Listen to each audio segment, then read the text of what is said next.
जरूरी है। आज मैं आपके सामने एक नए टॉपिक के साथ आया हूं, जो भी एक्चुअली न्यूज़ काफ़ी वायरल हो रहा है मार्केट में अडानी ग्रुप को लेकर। तो मैंने सोचा एक काफ़ी शॉर्ट वीडियो होगा, जिसमें कि मैं आपको आपके जितने भी डाउट्स हैं उसको मैं क्लियर कर दूं। अभी 2 दिन पहले जो न्यूज़ आया है कि मार्केट में, अभी आप गूगल पे भी आप पढ़ रहे होंगे, अगर वायरल होता है न्यूज़, जब भी एलआईसी से रिलेटेड कोई न्यूज़ होता है तो उसे वायरल किया जाता है, इंटेंशनली उसको वायरल किया जाता है, क्योंकि फेक न्यूज़ में और रियल न्यूज़ में बहुत फर्क होता है। तो एलआईसी को 18,000 करोड़ का लॉस हुआ है, ये न्यूज़ को फ्लोट किया जा रहा है मार्केट में। न्यूज़ का भी कोई गलत नहीं होता है, जो फिगर आए हैं वो बिल्कुल सही फिगर आए हैं, 18,000 करोड़, ठीक है, बट इसको लॉस का नाम देना ये सही नहीं होगा आपको। एलआईसी, जो अभी हम न्यूज़ देख रहे हैं कि LIC has lost 18,000 crore rupees in 2 days, ये न्यूज़ पूरा न्यूज़ नहीं है, क्योंकि ये एक्चुअल में ये लॉस नहीं है। अब मैं आपसे पूछता हूं कि अगर 20,000 करोड़ रुपए की 20,000 करोड़ की अगर शेयर इन्वेस्ट की गई अदानी ग्रुप में, वो धीरे धीरे बढ़कर वो उसकी वैल्यू आपका 80,000 करोड़ तक पहुंच गया, जो एक्चुअल बात है 80,000 करोड़ रुपए तक वो उसका वैल्यू पहुंच गया, और उसमें से उस 80,000 करोड़ में 18,000 या 20,000 करोड़, जो भी फिगर आप देखना चाहते हैं, 80,000 करोड़ में से अभी इस 2 दिन में उसकी वैल्यू जो है वो घट के आ गई 60,000 करोड़ रुपए। तो ये जो 20,000 करोड़ रुपया जो कम हो गया, 80,000 करोड़ से 60,000 करोड़ हो गया, तो क्या इस 20,000 करोड़ को हम लॉस कहेंगे? आप खुद पूछिए कि इसको लॉस कहेंगे? इसको लॉस नहीं कहा जाता है। प्रॉफिट में नुकसान हुआ है, प्रॉफिट में लॉस हुआ है, जो एक्स्ट्रा प्रॉफिट एलआईसी ने कमाया अपने इन्वेस्टमेंट से अदानी ग्रुप में, उसमें एलआईसी को उसके प्रॉफिट में उसको नुकसान हुआ है, इसे नुकसान नहीं कहा जाता है। एक लेमन लैंग्वेज में मैं समझाने की कोशिश कर रहा हूँ कि 20,000 करोड़ रुपए इन्वेस्टमेंट अमाउंट था, वो धीरे धीरे बढ़ के 80,000 करोड़ रुपया हो गया। 80,000 करोड़ में मार्केट क्रैश कर गया, क्योंकि अमेरिका से कोई एक रिपोर्ट आई थी, उसकी वजह से अचानक मार्केट क्रैश किया, और 80,000 करोड़ का जो वैल्यूएशन था वो घट के हो गया 60,000 रुपया। तो ये जो 60,000 करोड़ हुआ इसका वैल्यूएशन, इसको लॉस नहीं कहते हैं। सिंपल लैंग्वेज में मैं आपको समझाने की कोशिश कर रहा हूँ, आपको ऐसे कन्विंस किया जाएगा मार्केट में, क्योंकि जब भी एलआईसी से रिलेटेड कोई भी न्यूज आता है तो नेगेटिविटी काफी इजीली फैलाया जाता है एलआईसी को डाउनग्रेड करने के लिए, लेकिन एलआईसी कभी डाउनग्रेड होगी नहीं। एलआईसी इतना बड़ा जायंट है, इतना बड़ा जायंट है कि उसे इन छोटे मोटे न्यूज से कोई फर्क नहीं पड़ता है, क्योंकि लोगों को एक्चुअल में नॉलेज है ही नहीं। बेसिक, मैं तो हमेशा कहता हूँ कि फाइनेंस का पहले बेसिक तो हम जाने, लेकिन प्रॉब्लम क्या है कि हमारे पास कोई न्यूज आता है और हम एक दूसरे को व्हाट्सएप पे वो उस न्यूज को हम बिना देखे, बिना समझे, बिना उस न्यूज को ठीक से हम पढ़ते भी नहीं है, और उस न्यूज के बाद अगले दिन फिर से दोबारा देखते भी नहीं है कि अगले दिन फिर एलआईसी ने क्या स्टेटमेंट दी, उस स्टेटमेंट का क्या मतलब होता है। तो जब भी कोई भी न्यूज अगर आप फ्लोट करते हैं, मैं अपनी कंपनी के बारे में ही बॉदर रहता हूँ सिर्फ। अगर आप मेरी कंपनी एलआईसी के बारे में अगर आप कोई न्यूज फ्लोट करते हैं, तो न्यूज फ्लोट करने के बाद नेगेटिव बात बोलने से पहले मैं रिक्वेस्ट करूंगा कि उस न्यूज को कंप्लीटली पहले समझें, उसके बाद ही कोई भी निगेटिविटी मार्केट में आप फैलाएं। अगर न्यूज समझ में नहीं आती है तो अपने जो भी इंश्योरेंस एडवाइजर हैं या जो भी एलआईसी के एम्प्लॉय हैं, आप उनसे पर्सनली बात करिए कि ये क्या हुआ है। मुझे शेयर मार्केट का, मुझे म्यूचुअल फंड का मुझे कुछ उतना बेसिक आइडिया है नहीं, इनफैक्ट मुझे एलआईसी के बारे में भी नहीं पता है, क्योंकि अगर एलआईसी के बारे में कॉमन पब्लिक को पता होगा तो अभी तो एलआईसी ने स्टेटमेंट रिलीज कर दिया, लेकिन आपकी जानकारी के लिए मैं बताता हूँ कि एलआईसी एसेट अंडर मैनेजमेंट एक टर्म होता है। एलआईसी के पास एसेट्स कितना है जो एलआईसी मैनेज कर रही है, तो एलआईसी आज के डेट में 40 लाख करोड़ उसका एसेट है। 40 लाख करोड़ में कितने जीरो आते हैं, नॉर्मली लोगों को टाइम लग जाएगा कैलकुलेटर में जीरो बैठाने में। 40 लाख करोड़ के एसेट में से अगर हम इसको लॉस मान भी लें, वैसे तो ये लॉस है नहीं, लेकिन फिर भी अगर इसको हम लॉस मान भी लेते हैं तो ये 0.1% भी नहीं निकलेगा, और टोटल अदानी ग्रुप में एलआईसी का जो इन्वेस्टमेंट है वो 0.9% है केवल। उसका जो वैल्यूएशन निकल कर आया है, उसका वैल्यूएशन निकल के लगभग आपका 30,000 करोड़ के लगभग आपका वैल्यूएशन आया है। तो इसको मैं आपको दूसरी भाषा में बताऊं कि एलआईसी जब भी इन्वेस्टमेंट करती है, किसी भी कंपनी में इन्वेस्टमेंट एलआईसी करती है, तो वो लॉन्ग टर्म के लिए इन्वेस्टमेंट करती है। कभी भी 2 साल 3 साल 5 साल 10 साल के लिए एलआईसी कभी इन्वेस्टमेंट नहीं करती है। आप एलआईसी का इन्वेस्टमेंट पैटर्न आप गूगल में सर्च कर सकते हैं। एलआईसी जब भी किसी भी कंपनी में इन्वेस्टमेंट करती है, शेयर जब भी परचेज करती है, तो वो कम से कम 25 साल 30 साल 35 साल के लिए होता है। एलआईसी एक लॉन्ग टर्म इन्वेस्टर है, कोई कॉमन पब्लिक की तरह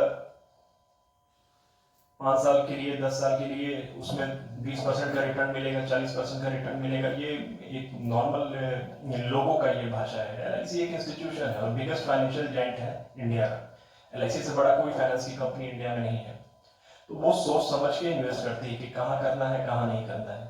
एक और जानकारी मैं आपको देना चाहूंगा कि एलआईसी अपने पूरे पोर्टफोलियो का, जो एलआईसी का पोर्टफोलियो है, more than 40 lakh crore AUM जो एलआईसी मैनेज करती है, उसमें से एलआईसी सिर्फ शेयर मार्केट में सिर्फ अपना 7% पैसा लगाती है। ओनली 7% एलआईसी अपना पैसा इन्वेस्ट करती है, बाकी 93% कहीं और एलआईसी का इन्वेस्टमेंट होता है।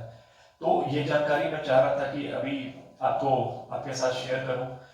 तो अगर 20,000 करोड़ इन्वेस्टमेंट होता है और 20,000 करोड़ रुपया अभी फिलहाल अगर आपका 80,000 करोड़ तक पहुंच गया था, तो 80,000 करोड़ से अगर हम नीचे भी आते हैं, 60,000 करोड़ पे भी आते हैं, कि वैल्यूएशन अभी घट के 80,000 से 60,000 करोड़ आ गया, तो भी एलआईसी अभी 40,000 करोड़ के प्रॉफिट में है।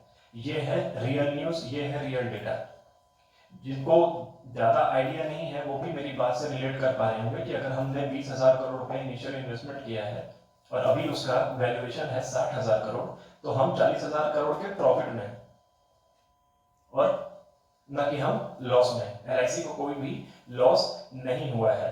तो M2M गेन के बारे में मैं आपको बता रहा था। M2M गेन का मतलब यही होता है कि जो पैसा हमने लगाया स्टार्टिंग में और आज उसका वैल्यूएशन क्या है, वो वैल्यूएशन उसका अभी भी एलआईसी का 3 गुना है। 20,000 करोड़ रुपया लगाया था और आज के डेट में वो 60,000 करोड़ हो गया, तो 3 गुना एलआईसी का अभी भी M2M गेन है। इसकी वजह से एलआईसी अभी अदानी ग्रुप में ही अभी उनका जो भी शेयर में जो भी इन्वेस्टमेंट है वो उसी में रहेगा। एलआईसी अभी उसको कहीं भी रीसेल करने नहीं जा रही है। एलआईसी अभी इसी में रहेगी। मैंने पहले ही आपको बता दिया कि 15 साल 20 साल से भी ज्यादा 25 साल 30 साल 35 साल का लॉन्ग टर्म सोचकर एलआईसी इन्वेस्ट करती है। तो एलआईसी उसको कहीं भी रीसेल नहीं करने जा रही है। जब सेल करेगी, लॉस तब होता है जब हमने एक एक्स अमाउंट पे मैंने शेयर खरीदा, उसको वाई अमाउंट पे मैंने बेचा और मुझे वो अमाउंट मुझे नहीं मिला अपने शेयर का। तो जब शेयर बिकता है तब लॉस होता है। यहाँ तो अभी शेयर बिका ही नहीं है और एलआईसी को लॉस भी हो गया। ये तो अजीब बात है जो आप समझ सकते हैं। तो मैं इसी के लिए आया था आप लोगों के सामने कि आप लोगों को कि जो भी डाउट है उस डाउट को मैं क्लियर कर दूं। एक और साथ साथ एक न्यूज फ्लोट होता रहता है कि एलआईसी के पॉलिसी होल्डर को बहुत बड़ा नुकसान हुआ। एलआईसी को पहले तो 18,000 करोड़ का लॉस हुआ। कैसे हुआ वो मैंने आपको समझा ही दिया कि ऐसा कोई लॉस नहीं है, प्रॉफिट में लॉस हुआ है। 80,000 करोड़ से घट के वो 60,000 हो गया है, 60,000 करोड़ हो गया है, तो उसे लॉस नहीं कहा जाता है। दूसरी बात यह है कि लोग कहते हैं कि एलआईसी के पॉलिसी होल्डर को नुकसान हुआ। एलआईसी के पॉलिसी होल्डर को नुकसान कभी भी नहीं हो सकता है।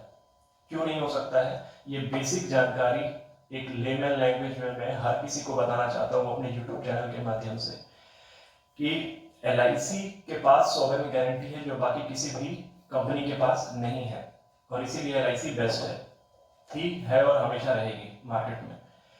सॉवरेन गारंटी का मतलब होता है कि अगर इन केस एलआईसी को कुछ हो जाता है, कल को दिवालिया अगर हो जाती है, तो हमारी सेंट्रल गवर्नमेंट एलआईसी जो भी आपने इंश्योरेंस कराया है, सम एश्योर्ड प्लस बोनस, यही दो चीज होती है एलआईसी में, उसकी गारंटी भारत सरकार लेती है।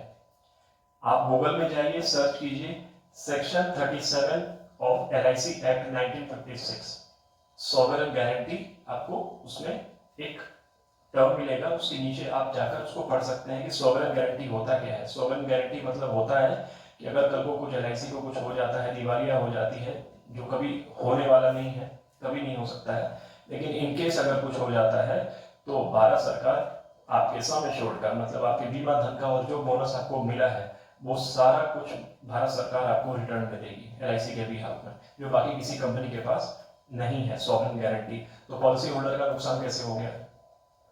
बड़ी अजीब बात है। पॉलिसी होल्डर का नुकसान नहीं हुआ है और न कभी होगा।